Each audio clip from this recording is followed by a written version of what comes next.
जो पिछले क्लास में हम लोगों ने कहा था कि हाउ टू स्टडी मैथमेटिका, इस पर हम लोग लेक्चर देंगे। तो आज हम लोग स्टडी ऑफ होम्योपैथिक मैथमेटिका।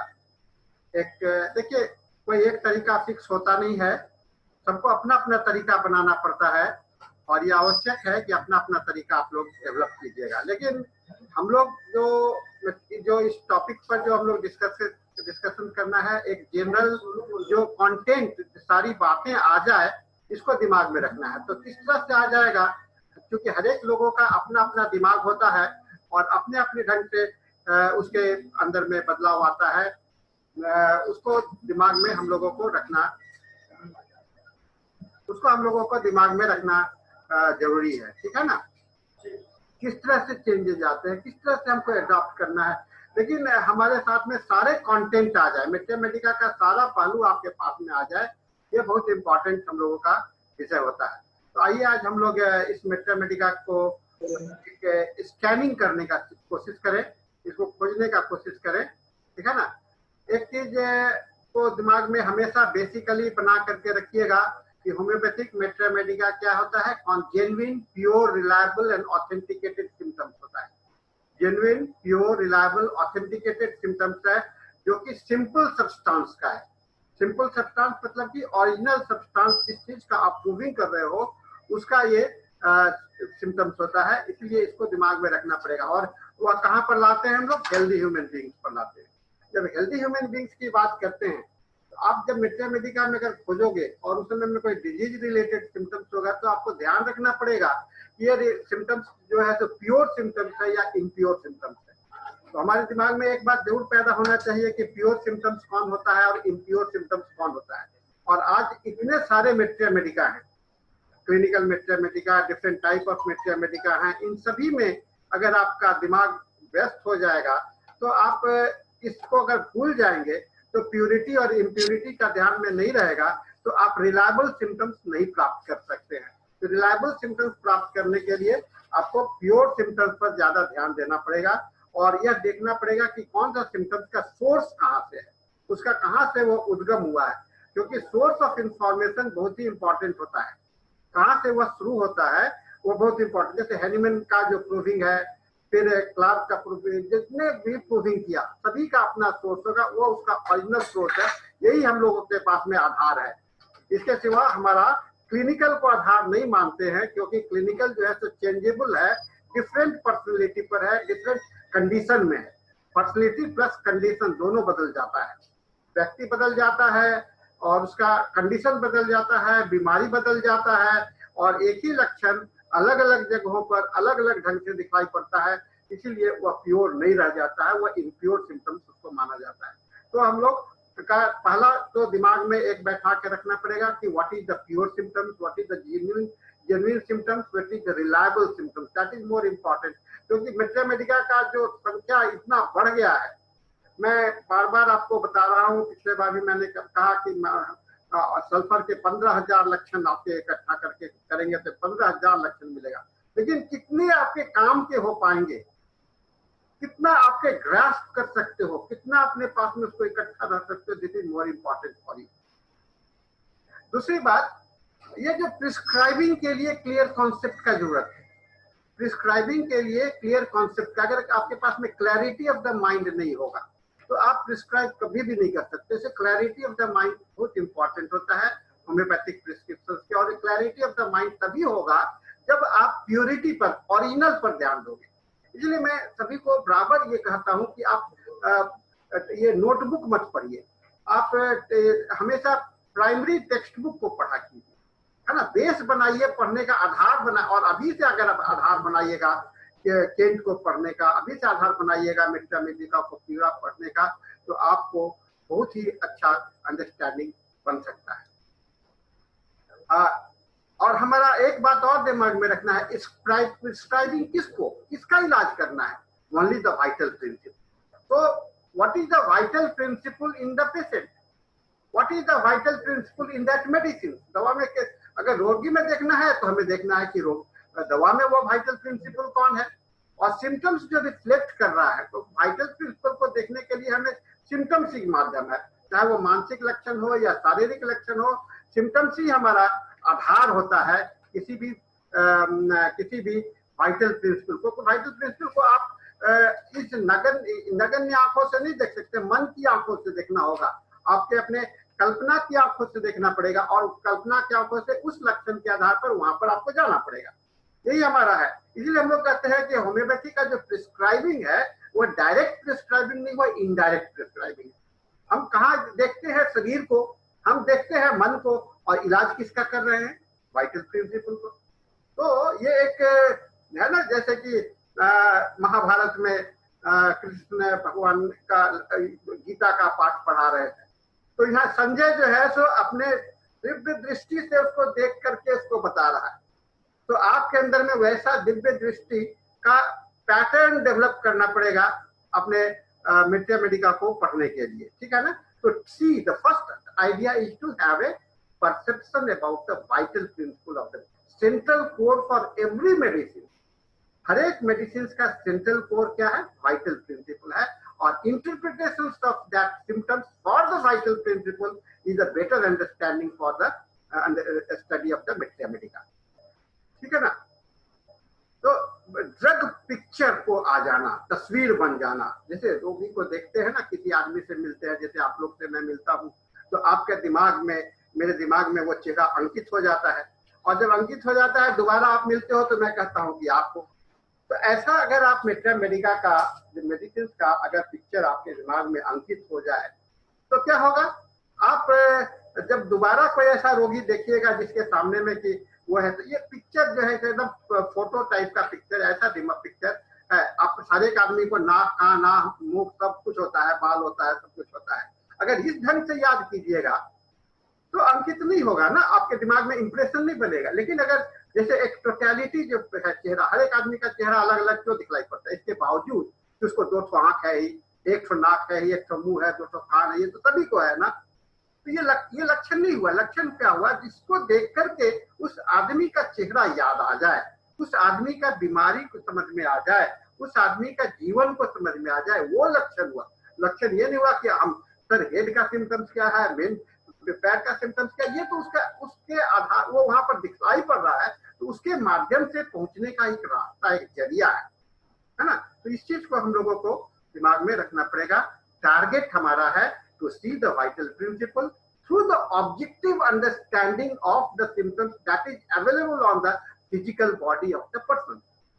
किसी व्यक्ति के फिजिकल बॉडी पर जो प्रेजेंट होने वाला है उसके आधार पर है।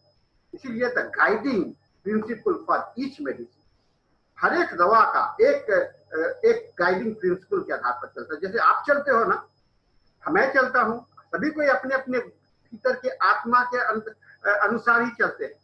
कितना भी बात बाहर के समझाया जाए, अगर दबे मन से स्वीकार कर लीजिएगा, लेकिन आत्मा की आवाज नहीं स्वीकार करता है। तो उसी तरह से हर एक दवा का एक गाइडिंग प्रिंसिपल है। पल्सेटला को कहो, पल्सेटला को कहो कि दिमाग फिक्स करो, करेगा? नहीं कर पाएगा, बिकॉज ये चेंजेबिलिटी है। आर्सेनिक को कहो डरो मत, तो नहीं डरेगा क्या? नहीं, आर्सेनिक डरेगा ही डरेगा। नक्ष भूमिका को कहो कि काम मत करो, काम नहीं करने का क्या जरूरत है? क्या मानेगा नक्ष भूमिका का पेशेंट? नहीं, काम करेगा, उसका ऑब्जेक्टिव है, लाइफ का लक्ष्य है। लाइकोपोडियम किसी भी तरह, एन प्राक्रेन किसी भी तरह से करना ही करना है, ठीक है ना। तो ये जो है फिक्स है ना, वो वही चीज तो उसका है, उसका गाइडिंग प्रिंसिपल है। तो उस गाइडिंग प्रिंसिपल को ऑब्जर्व करें, कैसे करोगे? एक लक्षण से नहीं कर सकते, पूरा जो उसका वातावरण का अध्ययन करोगे, सारे लक्षण के आधार पर उसको वह दिखलाई पड़ेगा। लोग कितना भी छिपाने का कोशिश करते हैं अपनी गलतियों को, लेकिन वह दिखलाई पड़ जाता है। आर्सेनिक के पेशेंट कहते बहुत फास्टिडियस होता है, बहुत साफ सुथरा रहता है, क्या उसके अंदर में गंदगी नहीं होता होगा? और वह क्यों ऐसा साफ रहता है? उसको भय होता है कि मेरे अंदर का विकार दिखलाई पड़ेगा। अब मैं एक छोटा सा कहानी, एक छोटा सा एग्जाम्पल मैं देता हूँ। आप शर्ट पहने हो, है ना, शर्ट के अंदर में एक गंजी पहने हो, गंजी में थोड़ा सा सुराख है, फटा हुआ है ना, मान लो कि यहाँ पर है फटा हुआ। तो जब आप बाहर निकलते हो तो आपको ये लगता है कि मेरा फटा हुआ, कहीं ये फटा हुआ गंजी को लोग को बाहर न देख ले। आप बार बार आपका ध्यान वहां रहता है, और आप उसको छिपाते कैसे हो? उसको छिपाने का प्रयास तो करते हो, कैसे करते हो? मैं देखा हूं कुछ लोगों को बार बार यहाँ पर हाथ रख रहा है, मैं पूछता हूं कि ऐसा हाथ बार बार क्यों रखते हो? कुछ हो रहा है कि नहीं? नहीं सर कुछ नहीं है। कुछ दर्द है? नहीं कुछ नहीं है। तो फिर क्यों रखते हो? क्यों रखते हो? Something behind. हर एक एक्शन के पीछे में कोई मोटिव होता है, हर एक एक्शन के पीछे में कोई मोटिव होता है, कोई कारण, कोई बात होता है।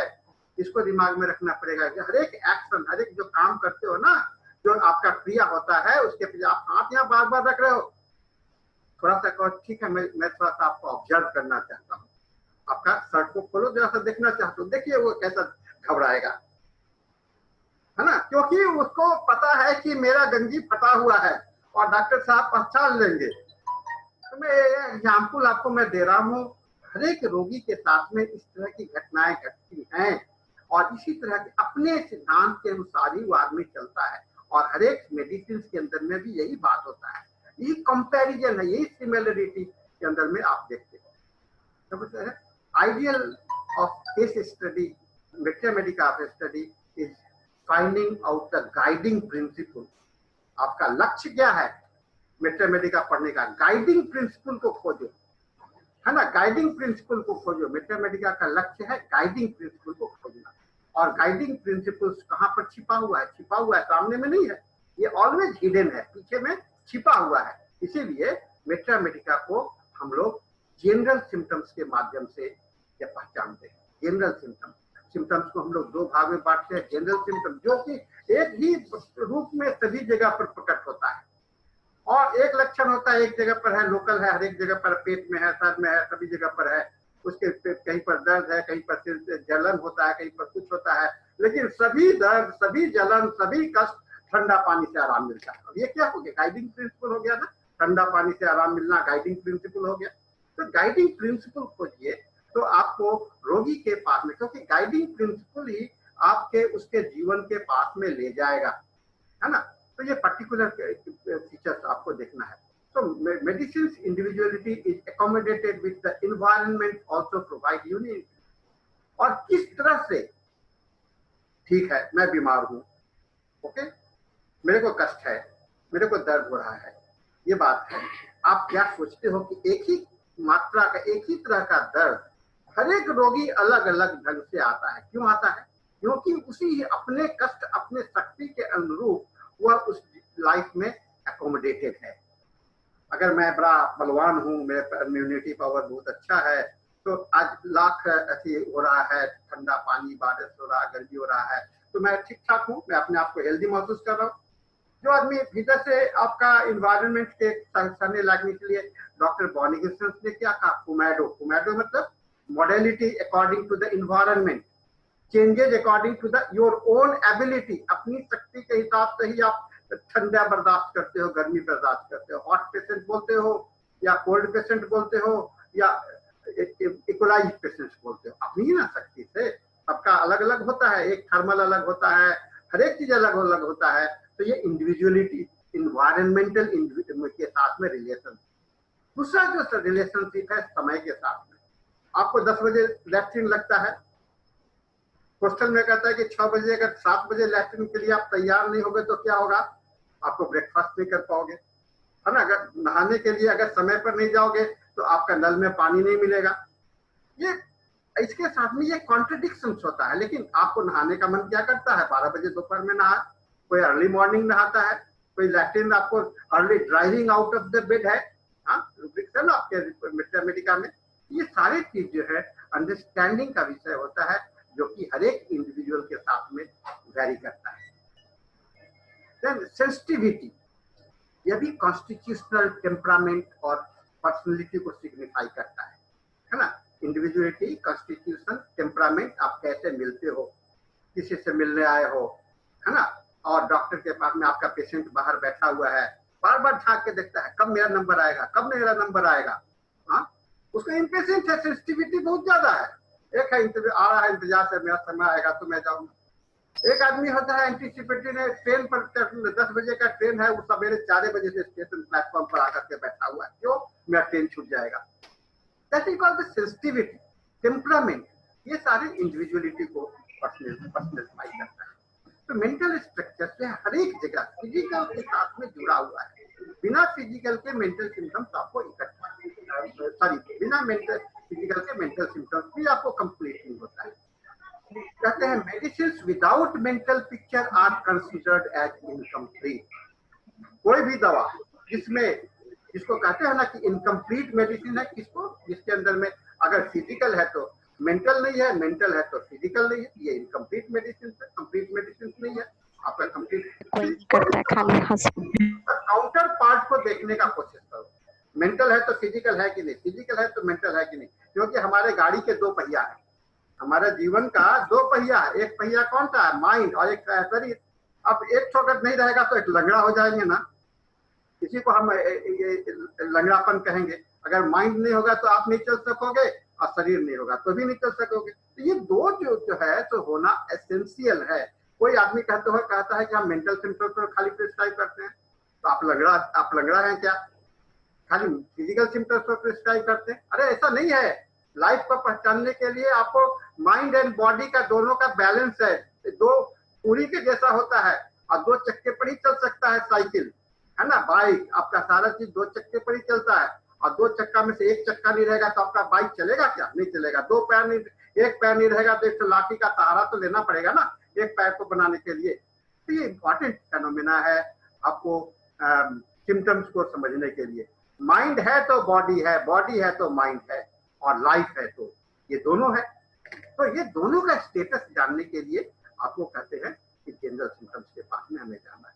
तो देखिए कि मैंने जो यहाँ पर आप स्क्रीन पर देख रहे होंगे आ रहा है, एक केंद्र में क्या है, जनरल सिम्टम्स है, उसके बाहरी में क्या है, पर्टिकुलर सिम्टम्स है, और सबसे बाहरी लेयर में क्या है, इन्वायरमेंटल है। सबसे भीतर में मैं हूँ, है ना, सबसे भीतर में मैं हूँ, उसके बाद मेरा शरीर है, और मेरे शरीर कहाँ पर है, वातावरण में। ऐसा लक्षण हम लोगों को तैयार करना है।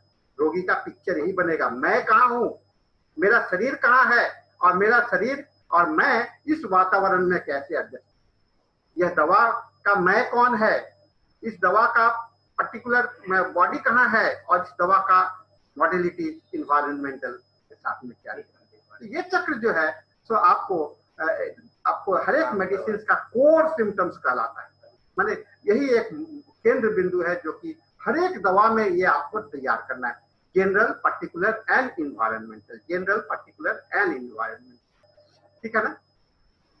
देयर आर बहुत कम मेट्रियामेडिक, बहुत बड़ा हम लोग के पास में कमजोरी है, लाचारी है, बहुत कम मेट्रियामेडिका है जो कि आपको कंप्लीट पिक्चर देता है। तो मेट्रियामेडिका का संख्या बहुत ज्यादा, हजारों में मेट्रियामेडिका आज उपलब्ध है, लेकिन मेट्रियामेडिका सब अपने अपने ढंग से लिखा है, जैसा लोगों ने देखा वैसा समझे लिखा है। इसलिए कंप्लीट जो इंफॉर्मेशन प्रोवाइड करने के लिए, प्रोटोटाइप बनाने के लिए दिमाग में आपको 2-3 मेट्रियामेडिका पढ़नी होगी। एक मेट्रियामेडिका से आपको नहीं हो सकता है ना। इसलिए आप एक बेस बना लीजिए कि मैं अपना लाइफ का पार्ट जो है सो इतना 4 कोई बेसिक मेट्रियामेडिका को खोज करके रख लीजिए और उसको पढ़िए। तो उससे आपके लिए एक है केंट का लेक्चर मैं रख लेता हूँ, मैं फिर क्लार्क का डिक्शनरी में रख लेता हूँ, मार्गरेट टायलर का ड्रग पिक्चर रख लेता हूँ, और एक छोटा सा एलेंस की नोट रख लेता हूँ, बोगर का सिनाप्टिक की रख लेता हूँ। तो इतना छोटा सा चीज को लेकर के आपका बेस बन जाता है, और बीच बीच में हमें जब पढ़ने का दूसरा पढ़ने का मौका मिलता है तो उसमें ऐड कर लेते हैं। तो ये बेस बनाना और ऐड करते रहना ये जिंदगी भर का काम है, एक दिन का काम नहीं है, जिंदगी भर करना पड़ेगा। क्योंकि आज भी मैं पढ़ता रहता हूँ मेट्रियामेडिका, तो मुझे नई बातें मालूम होती है, क्योंकि इनकम्प्लीट इंफॉर्मेशन है, दिमाग में बैठ भी नहीं सकता है और ये कंप्लीट भी नहीं हो सकता है। तो हम लोग प्रोटोटाइप, इंडिविजुअल मेडिसिन का प्रोटोटाइप में उसका नॉमेनक्लेचर को देखना भी जरूरी है, कहाँ से वह पैदा हुआ है ना, किस वातावरण से आया, हैबिटेट देखना है। अगर वह पौधा है तो वह पौधा किस जगह से उपजता है। अगर पल्सेटला है तो वह मरुभूमि से बालू के ऊपर जन्मता है, आर्सेनिकम है तो मिनरल किंगडम का है ना। और उसका इतिहास कैसे भी जानना जरूरी होता है मेडिसिन को पढ़ने के लिए, कैसे वह दवा बना। जब मैं आपको दवा पढ़ाता हूँ कभी कभी तो मैंने कई इतिहास बताया, ये चाइना कैसे बना, चाइना इसलिए नहीं बना कि डॉक्टर हेनीमैन ने उसको खोजा, चाइना के बनने की कहानी अलग थी, है ना। फिर मैंने पल्सेट्ला का इतिहास बताया, सिपिया का इतिहास बताया। सारे दवाई का इतिहास तो होता है, और इतिहास ही एक आपको आधार बनता है ये सारे बात पर। उसके बाद में हर एक दवा के पीछे में दंत कथाएं होती हैं, मिथोलॉजिकल इंफॉर्मेशन होता है ना, उसके साथ में जुड़ा हुआ होता है। उसके बाद में आप जानते हो टमाटर हम लोग खाते हैं ना, लाल लाल टमाटर आजकल बड़ा खाते हैं, सलाद में यूज है। एक समय था, इतिहास बताता है कि टमाटर को लोग दूर से नहीं देखते थे, क्योंकि लोग मानते थे कि ये लाल चीज थी, जहर है। इतिहास बताता है टमाटो। और ये साल आपका जो ये फिर बाद में चल करके इसके इंफॉर्मेशन से हिस्ट्री इज वेरी इंपॉर्टेंट। फिर उस और मेडिसिन का कौन सा पार्ट से बनता है ना, सबका इंपॉर्टेंस है। एक दवा मैं पढ़ा रहा था, मुझे याद आ रहा है कैंट्रिस या कुछ ऐसी दवा था, उसमें दो तरह के सिम्टम्स थे। एक था एनिमल किंगडम का एक कोई ये कैंसाइटिस का, और एक उस प्लांट का। तब जो लोगों ने इतिहास देखना शुरू किया, उसको देखना शुरू किया और पौधों को, तो उसमें देखा कि जो फूल से जो बनाया जा रहा है, उसके फूल से, तो उस पर वो फतिंगा आकर के बैठता है, कोई कीड़ा आकर के बैठता है, और उस पर अंडे दे देता है। अंडे दे करके जब आप उस फूल को उखाड़ लेते हो, तोड़ लेते हो, तो वह जाकर के उसका पोटेंटाइज करते हो, मेडिसिन बनाते हो। तो जो पोटेंसी बना मेडिसिन का, वो फूल तो खाली नहीं हुआ ना, उसका अंडा भी उसमें समा गया। अब उसके जो सिम्टम्स आएंगे अलग आएंगे। अब उस पौधे के जड़ से जो बना हुआ है, आपको हिस्ट्री देखिए, बहुत सारे मेडिसिन का ऐसे मिलेगा, उसके जड़ से जो बनाया गया उसके सिम्टम्स अलग आ रहे हैं। तो ये भी हमको फार्माकोलॉजिकल, इसको फार्मोकेमिकल हिस्ट्री को जानना जरूरी है, और फार्मास्यूटिकल प्रोसीड्योर, कैसे वह दवा बनाया जाता है। फिर action plan on the body, हर एक दवा का एक कोई सेंसिटिव एरिया होता है, जैसा कि आपने नाम दे दिया है। फिर मेंटल जनरल सिम्टम्स होता है, कॉन्स्टिट्यूशन एंड टेम्परामेंट होता है। हर एक दवा के अंदर में फिजिकल जनरल सिम्टम्स होते हैं। फिर सिम्टम्स पर्टिकुलर ऑरिजिन का होता है, ठीक है ना। फिर अपोजिट सिम्टम्स होते हैं हर एक दवा में। फिर कॉन्ट्रेडिक्टरी सिम्टम्स होते हैं, अपोजिट माने उल्टा, एक दूसरे का विरोधी सिम्टम्स होता है, और ये बड़ा इंपॉर्टेंट होता है। फिर कॉन्कॉमिटेंट सिम्टम्स होता है, फिर रिलेशनशिप होता है, और हर एक दवा को काम करने की अवधि होती है। इतना एक दायरा बनाइए, एक अपना दिमाग में अपना एक नक्शा बना लीजिए, इसको मैप बना लीजिए मेडिसिन का। ये इंफॉर्मेशन मुझे कलेक्ट करना है। मैं जब क्लास में पढ़ाता हूँ 30-35 मिनट 40 मिनट में, तो मैं एक एस्पेक्ट बता पाता हूँ एक दवा का, इसलिए मैं हर एक दवा का अलग अलग ढंग से बता पा रहा हूँ, क्योंकि एक दवा को पढ़ाने में 35 मिनट में कंप्लीट नहीं होगा। तो मैं एक दवा पढ़ा करके आपको एरिया देता हूँ कि आप ये भी लेना है, ये भी लेना है, ये भी लेना है। जो मैं पढ़ा रहा हूँ दवा, वो कंप्लीट मत मानिएगा, है ना। उस दवा का कंप्लीट इंफॉर्मेशन, मैं जो भी दवा पढ़ा रहा हूँ हर एक के साथ में आपको एक इंफॉर्मेशन यह है कि उस दवा को कैसे, हम दवा को कैसे पढ़े, और इस पढ़ाई को दूसरे दवा के साथ में कैसे लागू करें। और हर एक बात मैंने अभी जो बताया, हर एक दवा का, हर एक मेट्रामेडिका का अपना अपना पिक्युलरिटी होता है। इसलिए मेट्रामेडिका को जानने, पढ़ने के पहले उस ऑथर का फिलोसॉफिकल बैकग्राउंड जानिए। केंट जो क्या था, केंट का विचारधारा कहाँ से शुरू हुआ, वाइटल प्रिंसिपल से, स्वीडेनबॉर्गियन फिलोसॉफी से और माइंड से, ठीक है। बोगर का कहाँ से शुरू हुआ, बोगर क्लिनिशियन था, डॉक्टर था, है ना। वो डॉक्टर था, उसका माइंड के ऊपर में उतना ज्यादा नहीं था, वो पेशेंट के पैथोलॉजिकल सिम्टम्स पर ज्यादा ध्यान दे रहा था। इसलिए उसका जो मेट्रामेडिका में पैथोलॉजिकल सिम्टम्स बहुत ज्यादा मिलेगा, है ना। तो और इसलिए परसेप्शन, परसीव करने के लिए किस लगता मेट्रामेडिका में कौन सा है, ये जानने के लिए वो कौन लिखा है, केंट लिखा है, बोगर लिखा है, हनीमैन लिखा है, क्लार्क लिखा है, किसने लिखा है, और वो उसका बैकग्राउंड क्या है। एक हेरिंग का मेट्रामेडिका प्यूरा को आप देखते हैं ना, सॉरी हेरिंग का गाइडिंग सिम्टम्स है 10 वॉल्यूम में। अब हेरिंग कौन सा था, हम लोग सब कोई जानते हैं ना हेरिंग के विषय में, कि वो आया था होम्योपैथी को गलती खोजने के लिए, तो वो क्रिटिसाइजर था, है ना, वो क्रिटिसाइजर था। तो वो उसका जो सिम्टम्स का डिस्क्रिप्शन है 10 वॉल्यूम में उसने मेट्रामेडिका लिख डाला, और उस मेट्रामेडिका के अंदर में क्या मिलेगा, कंपैरेटिव सिम्टम्स, क्रिटिकल सिम्टम्स, क्योंकि उसका देखने का नजरिया जो था हमेशा क्रिटिकल था, ठीक है ना। तो ये हर एक मैथमेटिका का अपना अपना पिकुलरिटी होता है। और जब हम मैथमेटिका को कंपैरिजन से करते हैं, मैंने आपको रिलेशनशिप बताया था, उसमें सिमिलरिटी कुछ दवा का मेंटल लेवल पर सिमिलरिटी है, कुछ दवा का फिजिकल लेवल पर सिमिलरिटी है, कुछ दवा का केमिकल कंपोजिशंस पर सिमिलरिटी है, और कुछ दवा का ग्रुप फैमिली का सिमिलरिटी होता है। इसलिए हमको ग्रुप स्टडीज ऑफ मैथमेटिका का भी मैंने कई एक तरीका आपको बताया है, और हर एक रिप्रेजेंटेशन का आपको दिमाग में रखना है। फिर डॉक्ट्रिन ऑफ सिग्नेचर की बात आती है। मैंने आपको डॉक्ट्रिन ऑफ सिग्नेचर का महत्व आपको बताया था, और 19th सेंचुरी के जितने भी पहले वाले मैथमेटिका रहे हैं, उसमें सारे मैथमेटिका में डॉक्ट्रिन ऑफ प्रिंसिपल्स काम किया है ना, उसके आधार पर बने हैं। इसलिए आपके मैथमेटिका में डॉक्ट्रिन ऑफ सिग्नेचर का भरमार है, तो इसको हम लोगों को दिमाग में रखना है, ठीक है ना। और एक चीज और दिमाग में रखिएगा, बिना रिपोर्टरी के मैथमेटिका को डिफरेंशिएशन करना असंभव है। मैं जब आप लोगों के साथ में सेकेंड ईयर में था ना, तो मेरा सबसे खराब विषय मेरा मैथमेटिका, मैं बड़ा डरता था मैथमेटिका। और हम लोग के जमाने में थोड़ी सी कड़ाई ज्यादा होती थी, फेल करने का चांस बहुत ज्यादा था।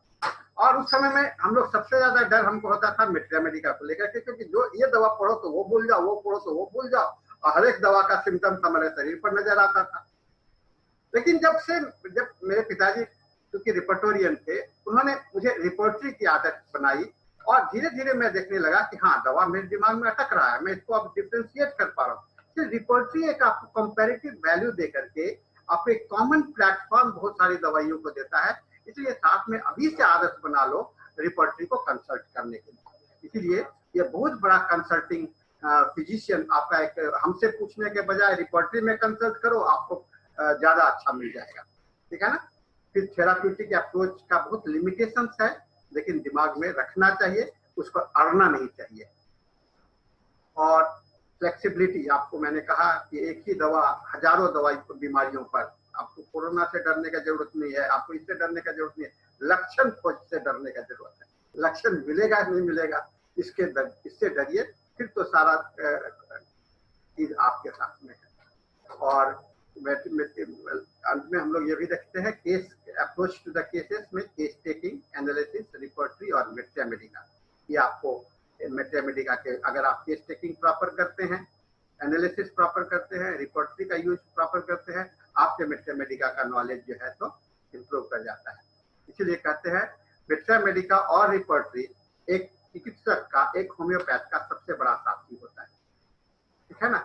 तो आज इसके साथ में हम लोगों का ये जो लेक्चर है वो समाप्त होता है, और हम लोग आज का इस सेशन को यहाँ पर खत्म करते हैं। हम लोग का टाइम भी अब नहीं है, आज का डिस्कशन का समय नहीं है। अगर आप इसमें से कोई डिस्कशन के लिए चाहेंगे, क्योंकि अब मेरे पास में केवल 7 मिनट से शायद नहीं हो पाएगा, रिप्लाई मैं नहीं दे पाऊंगा। आप अगर लेक्चर चाहते हैं तो खाली इतना बता दीजिए कि मैं इस पर डिस्कशन करना चाहता हूं, तो कल का क्लास डिस्कशन के लिए रख लेंगे। यू वांट डिस्कशंस और नॉट?